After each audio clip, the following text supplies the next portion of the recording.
Sur la route de Bon Repos, à quelques dizaines de mètres du Morne-à-Cabri, se trouve un centre médical qui attire l'attention, l'hôpital central de la police nationale. C'est désormais, en pleine période de crise sanitaire, un site d'accueil des cas potentiels de coronavirus. Ce nouveau centre va travailler en collaboration avec celui de Delma 2, actuellement saturé. Expérimenté dans le domaine, le docteur Philippe Desmangles présente le site. L'hôpital est divisé en 4 secteurs. L'accueil, qui va décider si la personne qui vient, si c'est un traitement domiciliaire, à domicile, ou bien si la personne doit être hospitalisée. Et suivant la clinique, donc suivant les signes, on va voir si elle doit être de niveau 1, de niveau 2 ou de niveau 3. Ce sont ces 3 sections de soins. Nous avons un laboratoire, une section d'imagerie médicale et nous avons un pavillon pour l'administration et là, nous avons le pavillon pour la restauration. Le centre s'étend sur plusieurs hectares. Des postes de lavage des mains sont visibles partout. Il dispose d'un parking capable d'accueillir une 50aine de véhicules. Par ailleurs, un poste de police où sont affectés quelques agents surveille ses accès. Un petit héliport est même disponible. Le climat est serein. Le bâtiment est situé au milieu d'une grande cour et divisé en plusieurs départements.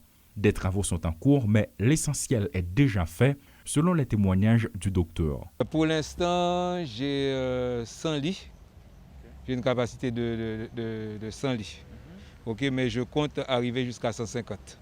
On a 100 bonbonnes d'oxygène et nous avons 2 possibilités pour les remplir.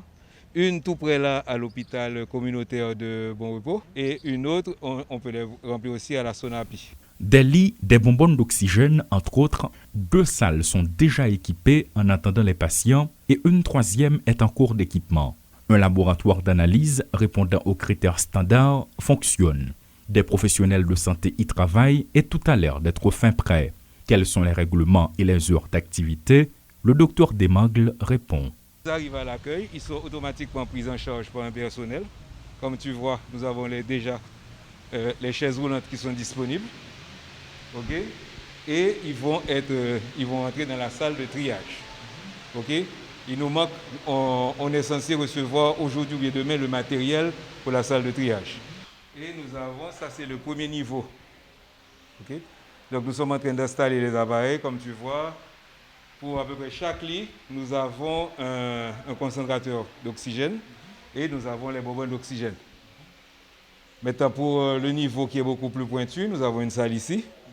Et jusqu'en arrière, pour le niveau 3, on a aussi une salle et on réserve aussi des espaces pour les VIP. 24 sur 24, on n'a pas encore commencé, on espère commencer normalement la semaine prochaine. Des personnels issus de l'ancien centre de Canaan viennent renforcer les équipes en attendant l'arrivée d'autres professionnels de santé qui seront recrutés. Plus de lits et plus de générateurs d'oxygène, les équipements vont être renforcés, explique le docteur Desmangles. On va commencer avec 15, ok? Parce que le problème, c'est que quand le professionnel, quel que soit le type de professionnel, quand il vient, il faut que ce professionnel-là présente ses pièces au MSPP. Il y a une petite période de vérification. Okay. Nous sommes très bien aidés par la direction des ressources humaines du MSPP. Et c'est moi qui n'ai pas encore fait la réquisition pour d'autres, parce que j'attends d'être bien installé et à ce moment-là, on va enrichir. On a déjà fait un nouvel enrichissement au niveau des infirmières et on va le faire pour les médecins. Enfin, autre point important, c'est le lieu choisi pour implanter l'hôpital à Bon Repos. La distance qui le sépare de la capitale n'est pas négligeable. Les embouteillages dans la zone sont fréquents en raison du mauvais état de la route. Cette réalité n'est-elle pas un risque pour les patients qui devront être hospitalisés, sans compter l'insécurité qui est toujours présente? L'hôpital central de la police nationale d'Haïti, situé à Bon Repos, se divise en 2 parties. Une qui reçoit les patients atteints du coronavirus et l'autre partie reste disponible à l'intention des policiers. Les matériels qui se trouvaient à Canaan sont constatés sur place et 2 générateurs d'oxygène offerts par le gouvernement mexicain devront arriver dès demain. Ce nouveau site, dont le docteur Philippe Desmangles est le gestionnaire, sera bientôt opérationnel. Il n'y a pas de date précise pour l'instant, mais le docteur Philippe Desmangles espère que d'ici la première semaine du mois de juillet, les services seront effectifs. Paul Léel et Rudolph Pierre-Louis pour Télémétropole.